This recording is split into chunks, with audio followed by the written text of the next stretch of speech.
If we do not have a truthful understanding of what happened to the 35th President of the United States, then how in the world are we supposed to be able to figure out what's happening to us today?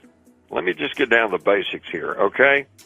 First off, Monday night, following the Friday assassination, the Henry Wade, the district attorney of Dallas, held a press conference, and towards the end of it, almost offhandedly said, "Oh, have I mentioned we've got his fingerprint on the rifle?"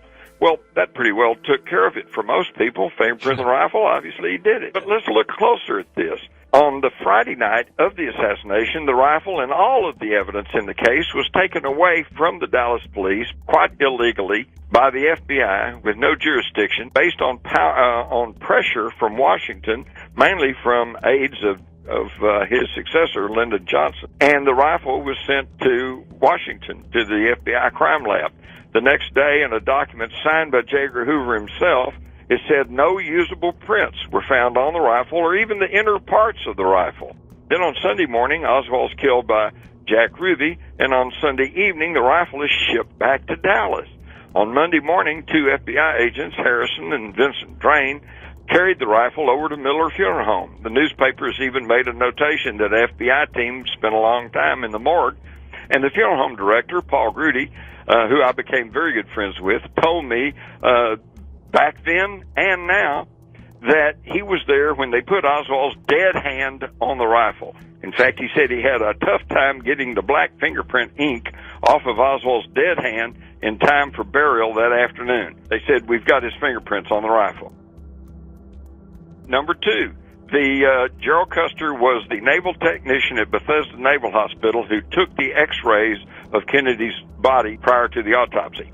Floyd Reeby was the naval technician who took photographs of the autopsy. Both of these men are now on the public record stating that the photographs and x-rays shown to us now in the National Archives are phonies, fakes, and not the x-rays and photographs that they took. Of course, this news doesn't ever get told to anybody. Knight Ridder published the story, and I know I found the article in the Seattle Times, but no, I couldn't find it in any other paper. This is distortion of the evidence, suppression of the evidence. In fact, in this case, there's a whole list of criminal activities: fabrication of evidence, destruction of evidence, alteration of evidence, suppression of evidence, and intimidation of witnesses. I can cite at least 24 people whose claim that the testimony they gave to the Warren Commission was altered and changed. Edna and Wayne Hartman told the FBI that they saw a bullet plow make a furrow in the grass across Elm Street, and they said it lined up with the grassy knoll. But in their FBI report, it said that they saw a bullet mark in the grass, and it lined up with the Texas School Book Depository. And when I contacted both the Hartmans, they said, no, that's not what we told them. Major Phil Willis, a World War II hero, was taking photographs in Dealey Plaza that day, and when I asked him about his treatment at the hands of the federal government, at the hands of the Warren Commission, he laughed and he said, well, I'd tell them yes, and they'd put down no. You cannot trust the evidence. There is such a gulf between the government pronouncements, which a lot of people have just accepted at face value, and people who have actually studied the case and find out that it's not at all what they said.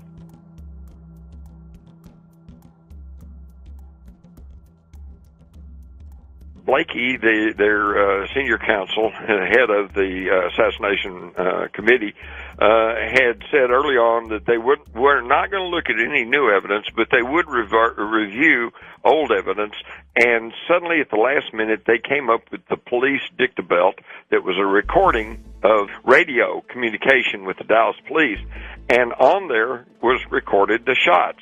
And so they had a acoustical scientist study that, look for impulses, went down to Dallas, set up microphones all along the street there. I know because I was there covering it as a newsman. And they recorded firing shots from the School Book Depository and from the grassy knoll, and they matched up. So they said, well, wait, there was a gunman on the knoll. Well, they didn't really want to hear that. So they hired another set of acoustical scientists, and they did the same thing, and they came up with the same conclusion. So at the very end, they're out of time, out of money. They suddenly had to say, well, there was probably a conspiracy because we have scientific proof, plus other evidence indicating that at least one shot came from the knoll. But, we're out of time, we're out of money, so it was still 3 shots from Lee Harvey Oswald, and whoever it was behind the fence, we don't know who it was, but he probably missed. Okay, it was a terribly inadequate investigation. All they did then was turn over all of their findings to the Justice Department with the admonition that that Justice Department continue the investigation and find out what really happened. And that did not occur. The Justice Department, all they did was handpick some experts who called the acoustical studies into question. They said, they weren't using the right methodology and they didn't get it right. And then that hit the news. And then about 2 years later, a peer-reviewed scientific study in England came back and said, no, the scientific committee, the National Science Foundation that had called into question the study, their methodology was wrong, and that the 2 acoustical scientists were correct. There was a shot from the knoll. So here we are, constant controversy, constant confusion, which is the cover-up in the Kennedy assassination. Usually we think of a cover-up as a lack of evidence, but in this case it's obfuscation. It's too much evidence. Too much arguments between experts, claim and counterclaim, charge and countercharge, until the average guy starts scratching his head and says, man, I don't know if I even want to know about it anymore.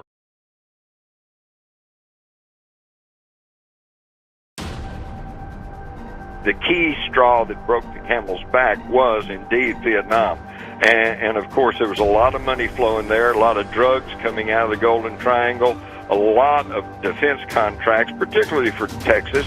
I know I was here living, working in North Texas at the time during Vietnam and served in the Army during Vietnam. And I want to tell you, Texas did pretty good. And what we now know is that on October the 11th, 1963, Kennedy authorized the issuance of a National Security Action Memorandum 263 that basically said he agreed with the plans to pull out of Vietnam and have everybody out by the end of 1965. And in this document it says, make no formal announcement, but begin the withdrawal of 1,000 military advisors.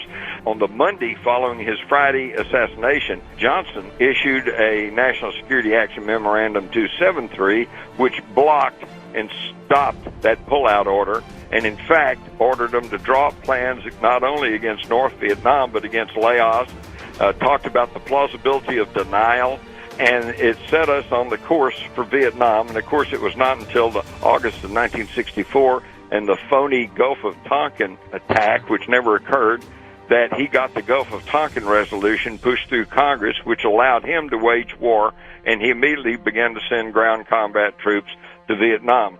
So in other words, if Kennedy had lived, in my mind, there was no way that we would have had the Vietnam War as we had it. Another straw that broke the camel's back was in June of 1963, Kennedy authorized the issuance of $4.2 billion in United States notes. This is currency issued through the Treasury backed by silver that the government had on hand.